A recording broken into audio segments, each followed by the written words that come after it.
Item ಯಾವುದೇ ಇರಲಿ try ಮಾಡಿ ಆಚಿ ಚಿಕನ್ ಮಸಾಲಾ. ಕಿತ್ತಳೆಗಿಂತ 3 ಪಟ್ಟು ಹೆಚ್ಚು ವಿಟಮಿನ್ ಸಿ ಕ್ಯಾಪ್ಸಿಕಮ್ ತರಕಾರಿಯಲ್ಲಿದೆ.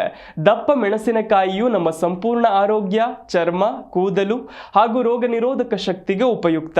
ಆ ಕುರಿತ ಒಂದು ವರದಿ ಇಲ್ಲಿದೆ, ನೋಡ್ಕೊಂಡು ಬನ್ನಿ.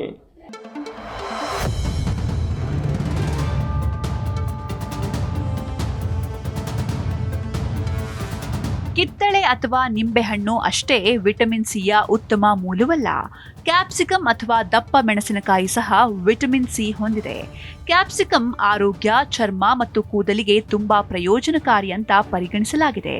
ಪ್ರತಿದಿನ ಇದನ್ನ ನಿಮ್ಮ ಆಹಾರದಲ್ಲಿ ಸೇರಿಸಿಕೊಳ್ಳೋದ್ರಿಂದ ರೋಗ ನಿರೋಧಕ ಶಕ್ತಿ ಹೆಚ್ಚಾಗುತ್ತೆ ಮತ್ತು ಮುಖಕ್ಕೆ ನೈಸರ್ಗಿಕ ಹೊಳಪು ಸಿಗುತ್ತೆ.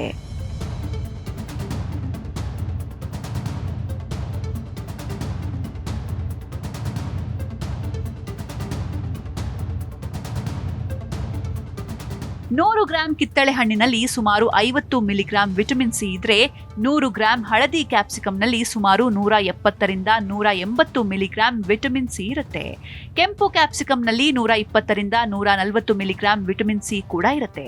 ಅಂದ್ರೆ ಕ್ಯಾಪ್ಸಿಕಂನಲ್ಲಿ ಕಿತ್ತಳೆಗಿಂತ ಹಲವು ಪಟ್ಟು ಹೆಚ್ಚು ವಿಟಮಿನ್ ಸಿ ಇರುತ್ತೆ. ಹೀಗಾಗಿ ಇದನ್ನ ಸೂಪರ್ ಫುಡ್ ಅಂತ ಪರಿಗಣಿಸಲಾಗುತ್ತೆ.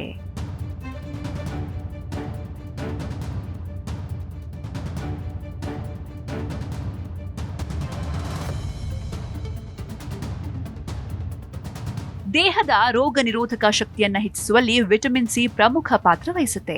ಇದು ದೇಹವನ್ನ ಸೋಂಕುಗಳಿಂದ ರಕ್ಷಿಸಲು ಸಹಾಯ ಮಾಡುತ್ತೆ ಮತ್ತು ಶೀತ ಹಾಗೂ ಕೆಮ್ಮಿನಂತಹ ಸಾಮಾನ್ಯ ಕಾಯಿಲೆಗಳ ವಿರುದ್ಧ ಹೋರಾಡಲು ಶಕ್ತಿಯನ್ನ ನೀಡುತ್ತೆ. ಇದರ ಜೊತೆಗೆ ವಿಟಮಿನ್ ಸಿ ಕಬ್ಬಿಣದ ಹೀರಿಕೊಳ್ಳುವಿಕೆಯನ್ನ ಸುಧಾರಿಸುತ್ತೆ, ದೌರ್ಬಲ್ಯ ಮತ್ತು ಆಯಾಸವನ್ನ ಕಡಿಮೆ ಮಾಡುತ್ತೆ. ಕ್ಯಾಪ್ಸಿಕಂನಲ್ಲಿರುವ ಉತ್ಕರ್ಷಣ ನಿರೋಧಕಗಳು ದೇಹವನ್ನ ಫ್ರೀ ರ್ಯಾಡಿಕಲ್ಗಳಿಂದ ಉಂಟಾಗುವ ಹಾನಿಯಿಂದ ರಕ್ಷಿಸುತ್ತವೆ.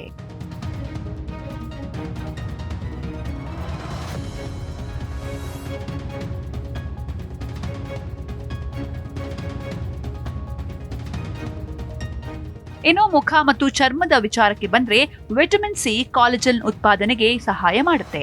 ಬಿಗಿಯಾದ ಮತ್ತು ಆರೋಗ್ಯಕರ ಚರ್ಮಕ್ಕೆ ಕಾಲಜನ್ ಅತ್ಯಗತ್ಯ.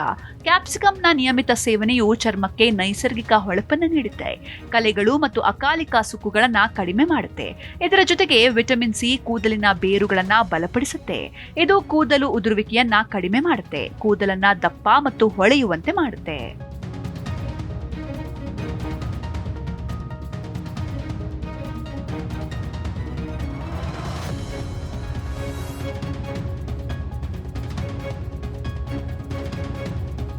ಕ್ಯಾಪ್ಸಿಕಮ್ ವಿಟಮಿನ್ ಸಿಯಲ್ಲಿ ಮಾತ್ರವಲ್ಲದೆ ಫೈಬರ್, ವಿಟಮಿನ್ ಎ, ವಿಟಮಿನ್ ಬಿ6 ಮತ್ತು ಫೋಲೇಟ್ಗಳಲ್ಲಿಯೂ ಸಮೃದ್ಧವಾಗಿದೆ.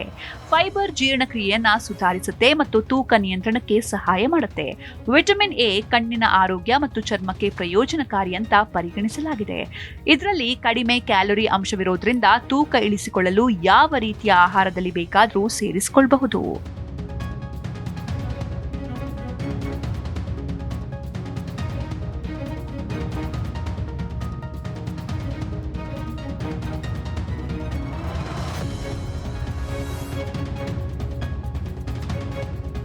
ನಿಮ್ಮ ಆಹಾರದಲ್ಲಿ ಕ್ಯಾಪ್ಸಿಕಮ್ ಸೇರಿಸಿಕೊಳ್ಳುವುದು ಕೂಡ ತುಂಬಾ ಸುಲಭ.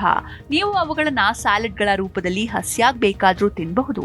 ಈ ತರಕಾರಿಯನ್ನ ಬೇಯಿಸಬಹುದು ಅಥವಾ ಸೂಪ್ ಹಾಗೂ ಸ್ಟಿರ್ ಫ್ರೈಗಳಲ್ಲಿ ಬಳಸಬಹುದು. Desk bureau, Zee Kannada news.